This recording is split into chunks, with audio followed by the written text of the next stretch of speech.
What's up, everybody? It's your boy, Real Shocker, the 96 Hedgehog here with our Week 9 and final week of the PSBA. We are currently 5-3. We are, I would say, I think we are guaranteed third or fourth seed no matter what. But a win 100% locks that in for us. Just, again, depends on seeding and depends on this. But I'm thinking I'm most likely will be facing Danny, who was our Week 1 opponent, in an epic rematch. And I'm hoping to get retribution for what happened last time. But I gotta first beat nature. And if you guys can, hit the like button if you haven't already. Subscribe to join the Phil Shucker crew today, because you'll be feeling with the king of the crew. So, here going against nature, he brought only half the team we were expecting. He brought Galvantula, he brought the Gastron, and he brought the Cartana. He did bring Gyarados, which was a little questionable in my opinion. He brought Entei, which I was very much surprised, but kind of makes sense. Kind of does make sense.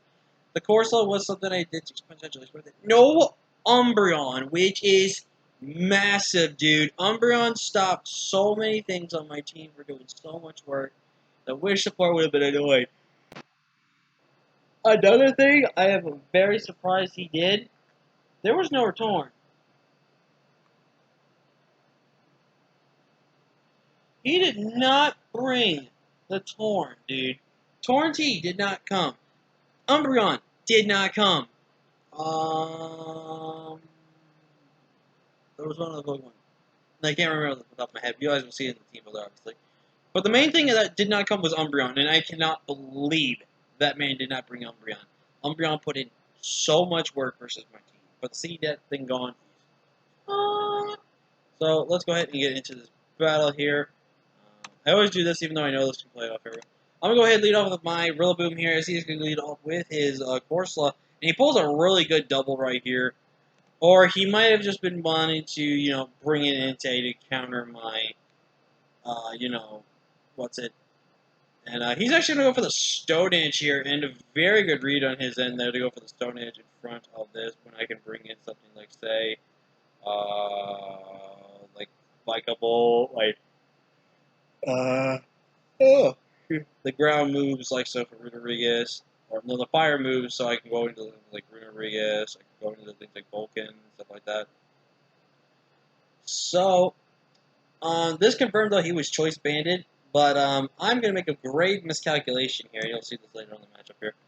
But right here, we have Robotoxic here. And the Toxic Chip plus Hidden Power Grass is going to be enough to knock out Gary if he's not ringed up Barry, and he is not. He's physically defensive, and Vulcan finally gets the kill for this season, and he's going to set up a Dragon Dance right in front of me. I'm going to go right for the Toxic, that I can actually live one hit from this thing, and I'm basically going to spam Hidden Power Grass here. I'm basically sacking off my Vulcan. And I know it sounds crazy that I'm doing this, but the reason why I did this is I want to get as much chip damage off as I can on this thing, so I'm going to go in my Rillaboom, I'm going to G-Max up, get Rillaboom another kill as he does reveal the Ice Fang. I do not get frozen, which thank God. I go for the Airstream, knock out Lance, and I am now faster than his team. I'm just going to go ahead and sack off my Rillaboom here. If I had the Aquaberry, I would have been great in this position, because I could have just went for Airstream plus one other move. And it might have been enough to knock him out because he did over 50%. But here you saw the mistake.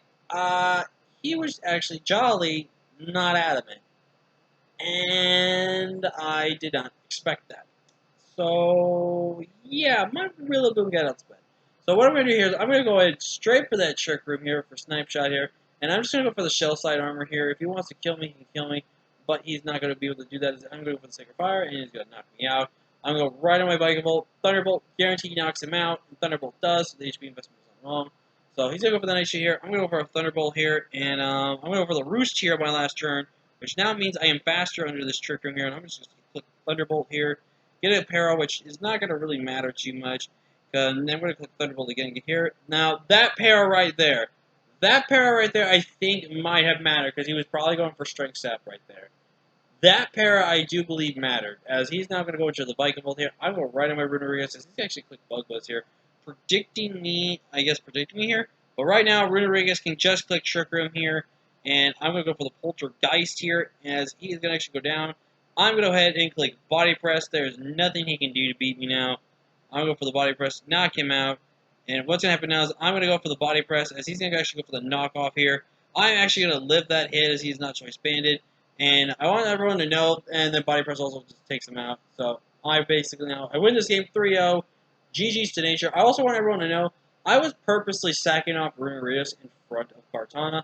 Because, again, Hidden Power Fire, unless he is Focus Sash, unless he was Okaberry, which I think even at that range, he was not faster. And I'm pretty sure Mew, even if like this went down and Vigavolt went down, I believe I had one turn of Trick Room left. And Vigavolt, I mean, he saw the Wandering Spirit. So what I could have done is I could have switched into something like, say, the Vigavolt. I could have switched into something like the Mew. He couldn't get a Beast Boost, and I don't think there was going to be a way he would have beaten me. So I would have won this game still 1 or 2-0 guaranteed. So we picked up the win. And with that, ladies and gentlemen, we confirm a 6-3 season. Really amazing comeback on our end right there. As we were 1-2 at the start. We were 1-1. We started going 0-1, which was a game we could have won.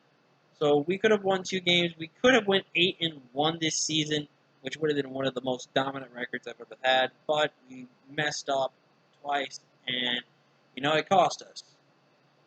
So we basically now will most likely be facing Danny, who we faced week 1, and I'm actually really happy to face Danny over week 1 because for one, I want my freaking retribution back on Danny. I know I had Danny beat.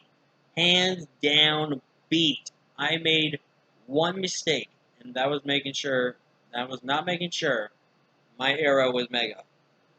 That was the only mistake I made. If it wasn't for that mistake, I would have arguably have been then 7-2.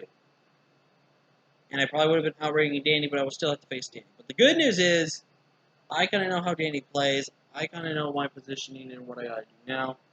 And what I need to do versus some of Danny's mons. But, first off, though, GG's to nature. Really great game. This game was definitely fast-paced. I don't mind a fast-paced game. It's not that bad. When it gets good, it gets good. But when it doesn't, the fast-paced, you gotta be on the, strong side of things. So, I was very much pretty cool with a fast-paced game. But, I'm going to sum up my thoughts a little bit here. But this was a GG's to him, like I said. We are going to most likely gaining in the semifinals. We are going to finish. I'm pretty much guaranteed 3rd seed, unless T1, who we faced last week, gets a 6-0. No, I don't think. I don't think there's any way he makes playoffs. Yeah, there's no way. I mean, no playoffs. I don't think there's any way. So I think I'm guaranteed 3rd. If T1 loses, though, then I believe it's going to be Jared that makes the 4th seed. But then Jared's got to face Ryan. Ryan went undefeated, by the way, which can't believe it. That's not a shocker, but he's going to be the one to win it this season, looks like. But nonetheless, we're going to keep trying. We're going to rock and roll, and hopefully we can get past Danny in the playoffs semifinals, and hopefully we can make it to that championship, and hopefully win a championship with a team of 14 Mons. That's going to be pretty crazy. But nonetheless, guys, I'm Phil Shock on the 86 Hedgehog. Thank you so much for liking and subscribing. Leave a like, comment, share, subscribe. I'll see you guys later. Peace.